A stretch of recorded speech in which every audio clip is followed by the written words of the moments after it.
This learning object is a production of Abu Dhabi Men's College, Center of Excellence for ICT and Learning Technology. Hi, Maris Sabiran, Abu Dhabi Men's College IT faculty.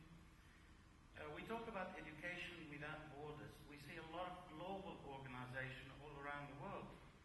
We haven't seen yet one global university, one global higher education. Everybody seems to operate in silos. We haven't seen real globalization in education. We seem to be reinventing the wheels in every country. How are you proposing to share information, share abilities, share skills, rather than retain brilliance in several countries and leave all the others to lag? Thank you. Thank you very much. Yes, absolutely.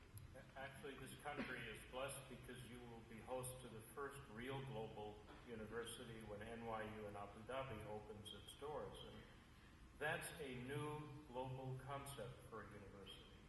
It says that you can be a student or a faculty member and conduct research or take classes or teach without regard to borders. And you can start in one place and go to another place, and be a faculty member just as effectively, or a student just as effectively. And that changes the paradigm. And all of us, I think, in higher education would like us to think about international being part of what it means to be educated. NYU Abu Dhabi is one way to go, and the world will be watching this experiment. It is rare, though, isn't it? There's 100 universities in the world that have branch campuses. Half are American. There are 12,000 universities in the whole world, so it's a very rare experience. Rarer still to be what this gentleman is talking about, to say we have to think about acting on a global scale, to have many portals at which we can enter, and most importantly, get the faculty out of thinking the only place that you can live and breathe the air and drink the water is Cambridge, Massachusetts, or Cambridge, England. Yes. Like most things, I think our students are way ahead of us. Our students are connected globally, and I think through the internet and through other things that I don't even understand, they connect in ways that I think are going to be critical in expanding the idea of who owns knowledge and who can pass along knowledge. And one of the things that universities are struggling with is that we can't control the knowledge anymore. We'd like to pretend that we do, but we can't. So I think one of the things we can do is really help our students get to that place where many times an institution can't get to because we're either so bound up on our own local domestic issues or bound up by our own state funding. But our students will lead that way globally if we just really open those doors up and allow them to do it. My colleague, Bill Christopher from Cascadia Community College, his little community college has world conversations that he can talk to you about through the internet with other people. And the students do that on their own. And so I think I have great hope that we're going to do this much more than having institutions do it, because it'll take us forever to do it if it meant that we had to open those doors. I think, yet again, our students are way ahead of us. Dr. Khan. Yes, well, there are any number of examples. It's not true that there are no trans-border universities.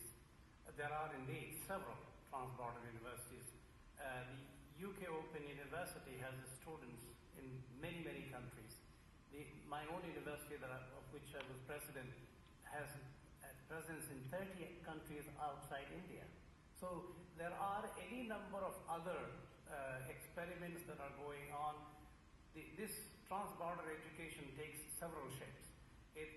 By establishing campuses, of course, physical campuses, there are any number of such universities in this part of the world. But also taking education, as I mentioned earlier, making education mobile, as you rightly said. Today, the students are very privileged that they don't have to depend, unlike us, who were dependent on a particular teacher or professor. They have access to knowledge and information from a variety of sources, and they access this on a daily basis. Just another point that was made earlier about the upskilling and updating. As you know, in France, the strikes are very common. So there was a very large strike recently, especially on this issue of financial meltdown. And I was very surprised. There was a BBC interview where the union leader actually made one of the points that he said that he would like to make to the government was reskilling and retraining. There are some 45 million untrained teachers in the world. Now, there is a massive job for many educational institutions in the world to get involved in teacher training programs, but those programs have to be of innovative nature. You cannot do it through conventional system of residential teacher training of 2 years, which you don't have to be a mathematical genius to figure out, multiply 45 into 2, so you need 90 million person years to train those untrained teachers. So there is a scope for educational institutions and governments to invest in preparing knowledge workers, and if teachers are not knowledge workers, who would qualify to be knowledge workers? So there is a lot happening that we perhaps do not know, but a lot more needs to happen if we are to really get ourselves out of this financial crisis. We have time for one quick question, and that's it. I'll need to liberate all of you. Is there a question out there? Oh yes, right there, please.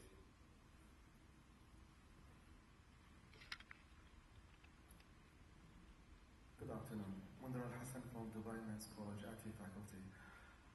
My question is that how much of a role can e-learning play in the reskilling that you just mentioned now, and also in providing higher education to the young aspiring students as one of the solutions in dealing with the economic downturn?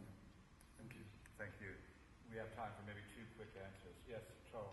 Well, I think e-learning is a very important part of growing our educational system. The problem is that kids need to be motivated.